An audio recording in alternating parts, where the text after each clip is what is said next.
So how do we feel about renting a room in somebody else's house? Because I knew this was a thing, but I didn't know this was a big thing in my city. I'm talking big thing. You can literally go pay $700, $800 a month to go live in a room in somebody else's house. And I know sometimes it's out of necessity, but I just couldn't do it. I'd rather go live in the hood somewhere in a studio apartment for like $500 a month. I first found this out by one of my homeboys a few years ago when he told me he was living in a shared space and he's paying about $750 a month. I was like, okay, that don't sound super bad. It's like a 4-bedroom, 2-bath. He's sharing a bathroom with 2 other guys. And it's like, I don't know about sharing a bathroom with somebody I don't know. I remember specifically him being mad one day and him showing me a picture of his bathtub. Somebody left a hairball in it. I couldn't deal with somebody else's hairball, dog. I don't know. And there's some other factors, like on a lot of these shared spaces, you can't bring anybody else over. You got to share the living space with everybody else. And you got to share the kitchen with everybody else. I remember my homeboy was telling me everybody was eating out every day. That is not healthy. Nobody would take out the trash. Nobody cleaning up anything. I just couldn't deal with it. I'd rather just live in a little rinky-dink little studio by myself. But you are saving money most of the time. And sometimes it can only be temporary. I mean, I don't know. I don't know. What do you think? Because realistically, rent is so high these days that some people don't have another option. I agree with you, my brother. That rent is egregious. This next couple is kind of funny. They rented a shared room in an Airbnb, and they kind of nervous and scared to go down there. Hello. And action. Action. We rented a room in this woman's house for a couple nights because we've been in the desert for days and we wanted to shower and do laundry. Yeah. So she still lives in the house. Yeah. And we're just basically Airbnb-ing one room. Yeah, but she's having friends over right now.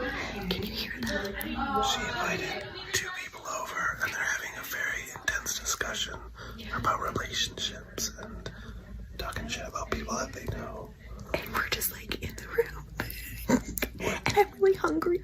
We're pretty sure that she didn't tell her friends that we're here. Definitely. So in a couple minutes, we're gonna barge out there and go, hey guys, how's it going? Yeah. I don't want to do that. I just want to eat food. Darren's gonna go do it. You know me, I'm always happy to meet people. We'll see how this goes. We'll keep you posted. Definitely. Bye. You know what's so annoying about trying to find a room to rent in a shared home on Facebook Marketplace or Craigslist or whatever? Is the fact that people clearly just want the money from the rental income from a tenant, but don't actually want to accept that somebody else lives in the house with them. Like allowing no kitchen access, no visitors, just unnecessary rules that don't make sense when someone is paying to live there. Like I rented this room, toured it, asked all the questions. She said I could use the kitchen, which on her previous listings, when I looked at her profile, she had no access to kitchen because she's rented out the room a few times. But for me, I was allowed access, and that says something. But I asked her if she had a laundromat, and she was like, yeah, you could use the laundromat. And then I texted her about it later. She was like, oh, I spoke to my husband, and we don't want to share the laundry. And after I moved in there, she put 2 new cameras into the living room, and it literally has a motion sensor. You can hear anytime I walk down the stairs or walk out. Like, what the fuck? Oh, yeah, you know they just want that money. Look at this next one. When I tell you do not rent a room from a boomer. I moved out of my own apartment 2 weeks ago. I've been living on my own for the past 5 years. I decided to save money to live with someone. And this is my mom's friend's friend, family friend. I knew her relatively, she knew me, but she's insanely nosy. When I was shipping out an eBay package, she was like, oh, what's that? And she was looking in the box and I'm like, oh, nothing, just shoes. She physically opens the box and then opens the lid on the shoes to see what it is. I'm like, when I signed up to rent this room, I didn't sign up for you going through my shit. Anytime that I'm making food or I'm in the kitchen in a common shared areas, she waltzes in and asks me all these personal questions. Initially, I was answering her for fear that she would kick me out since I'm renting a room. We're not technically roommates, it's her house. I would give her these answers, but then I was like, I don't owe her personal details. So I started being very vague. And I started not going into the common areas whenever she's in there. Or whenever she would walk in there, I'd just go back to my room. I don't think any cheap rent is worth it, in my opinion, worth the invasion of privacy, because I'm someone who's neurodivergent and I value my privacy, I value my own time, I have a social battery. She also makes slight jabs at me. When I was eating yogurt yesterday, she was like, "Don't let me catch you eating ice cream. What is that?" And I was like, "It's yogurt." And then a few days ago in the morning, after I'd made breakfast, I was eating chips. She's like, "Why are you eating chips in the morning?" Just shit like that. Like, it bothers me, that commentary. When she's done cooking and done eating, she'll give her pots, pans, dishes, whatever to the dog to lick off before she puts it in the dishwasher. I'm not white enough for that. I'm sorry. I can't do it. I scrub down my dishes, pots, pans, whatever, put them in the dishwasher after. Doggy is not getting to lick the pan. I'm gonna thug it out until end of March, and then I'm moving back into an apartment by my own. Another thing is, I feel like she listens in to me. And how I know is because y'all are gonna think I'm crazy, but she will mention things that I've said on the phone in my room to my friend, grandma, whoever. She will mention things when she asks me at the kitchen table. I'm like, that's fucking weird. Why are you saying shit that I never told you directly, but stuff that you heard me say in my room? Weird behavior. She's a control freak, so she has a recycling pile, compost pile, and a trash pile.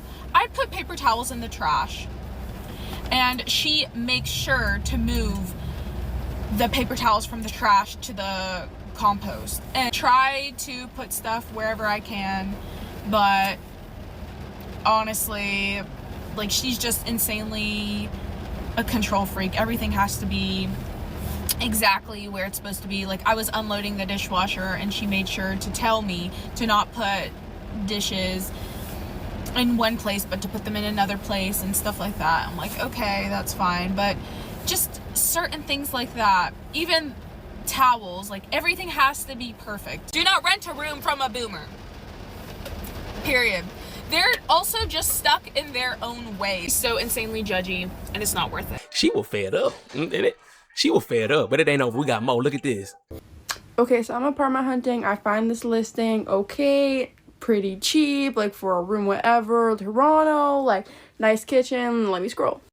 Okay, it looks nice. Is that a mattress though? Like, what is that? Oh, is that a wall? Is that, what is that? Oh, that's my room. That's what you're paying for. $750 to be in the middle of the like room. Like, what? This is what it looks like when you close your door. Like, when you want to be by yourself, this is what it looks like. And they even say, where is it? Like, fully furnished, very bright and sunny, and comfortable. Yeah, it's really bright and sunny, bro. It's because you're taking up half of the, like, what? Kitchen access is not included. Laundry facilities and common areas like the living room are not included. Why the fuck would you rent a bedroom in your home? Why would you do that? For $1,200, you can stay in an 8x10 shoebox of a bedroom that doesn't come with Wi-Fi. Utilities not fucking included. But you're not allowed to wash your clothes or use the kitchen or sit in the living room.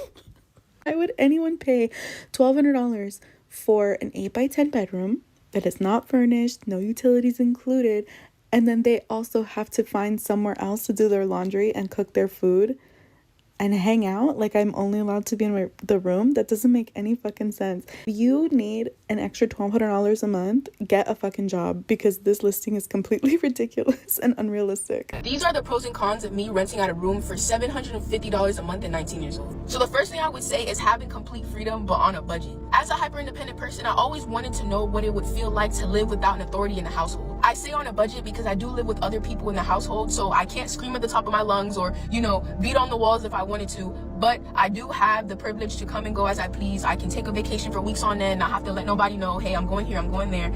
I can do what I want and live my life. In the state of California, a 1-bedroom apartment can cost you $2,000 to $3,000 a month. So my $750 a month for a room, baby, I'm saving a lot of money. I can put that extra $1,000 to $2,000 into investments and grow my money, or put that into a high yield savings account. So when I am ready to move into an affordable apartment, I can use that money to do so. I also don't have to worry about paying extra fees for utilities like water, electricity, Wi-Fi, or anything like that. For my situation, I was very blessed to be able to move in with a very loving and caring family. They cook dinner literally every single night, and they literally force me to eat. So their food is amazing. I love them, and they're a really nice family. For the cons, I would definitely have to say not being able to be completely alone. There are times where the house can get loud because, of course, there are other people there, and I'm the type of person, I love to be isolated. I love to be alone at times. So that is kind of a real big thing for me. Sharing living spaces is another thing. I do have to share a bathroom with like 3 other people, which honestly I'm okay with, because every time that somebody leaves the bathroom, they make sure that it's good for the next person to use it. So hey, that's good for me. The kitchen being a shared space shies me away from actually utilizing it, just because, you know, other people are using the kitchen, other people are cooking day in and day out. So it's like, I don't really buy groceries, and that kind of leads me to spending a little bit more money on eating out. Other than that, man, renting a room is really not that bad. If you truly want to try that,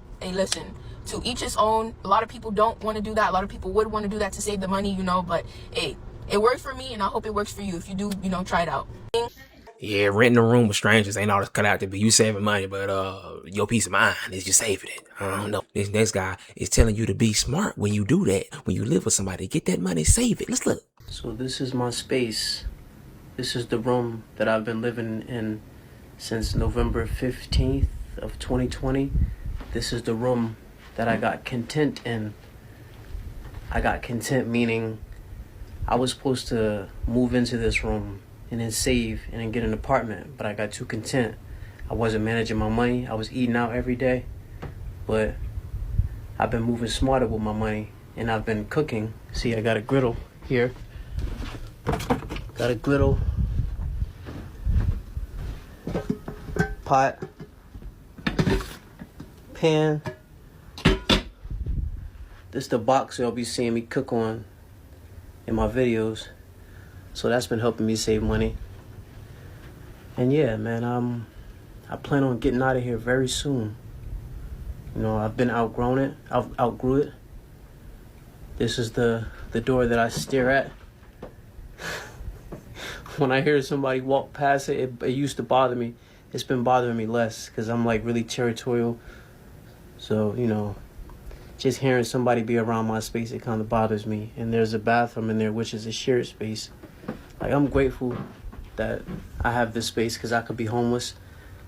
But, yeah, this is just really my number one motivator. This is the place that I'm working hard to get out of. You know, I'm saving up for an apartment.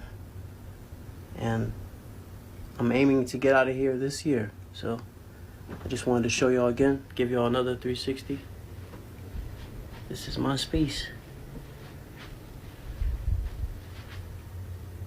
I'll be getting out of here soon. Update on the roommate situation. I bought a camera and I'm gonna put it in my room.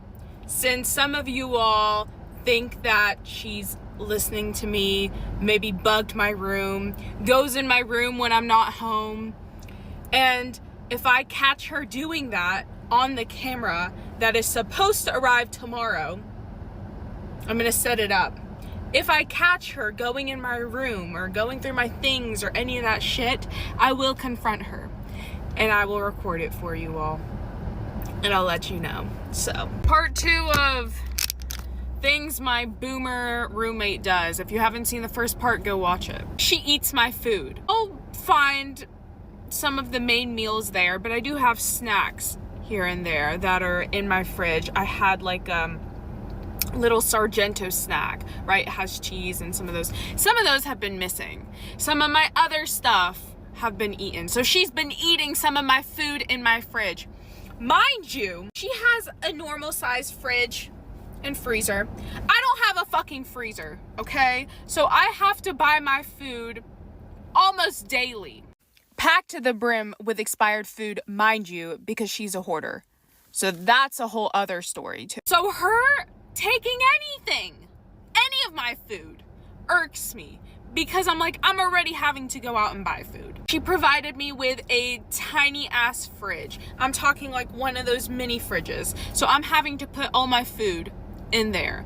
And I'm someone that enjoys food. I love to eat. I do love to cook normally, but not when she's there, and there's not much room to put a lot of food. So I have to be mindful of what I buy, or I eat out. Like, there's not that many options. She also asked me a bunch of personal questions, like where I went, what I did,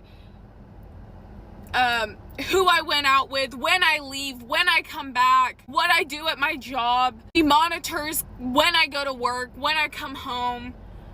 Like, I don't want anyone watching when I leave and when I come home. Just give me the freedom and the space to do as I need. Another thing is, I'm neurodivergent and I have a social battery. I don't want to talk to you every single time I see you, which is a lot because she's at home a lot, especially now that it's snowy outside. Sorry, I got a call. We don't need to have a fucking conversation, and a long one at that. I don't care that she's lonely. I'm not here to be your companion, respectfully.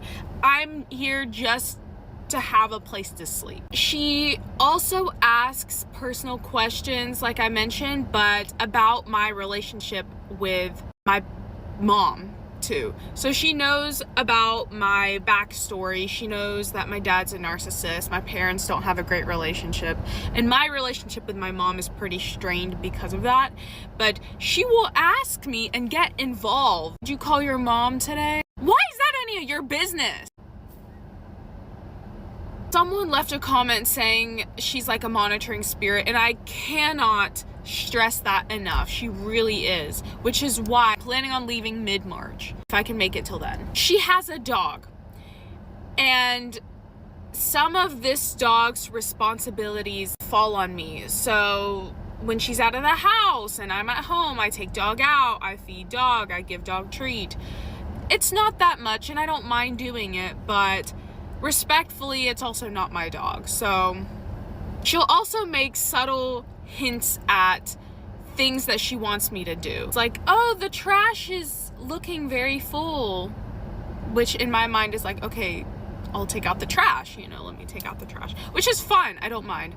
But then she said, if you ever feel like you want to shovel, the shovel is right there.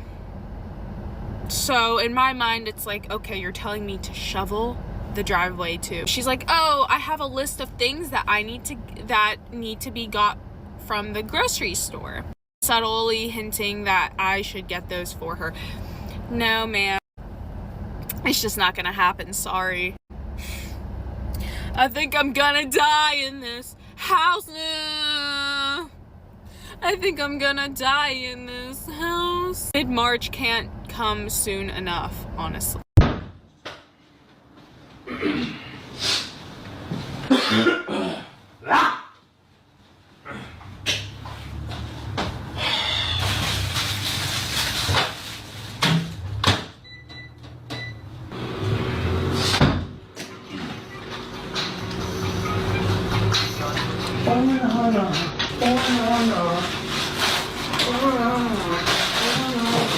Hey, she just going through it. She just can't catch a break.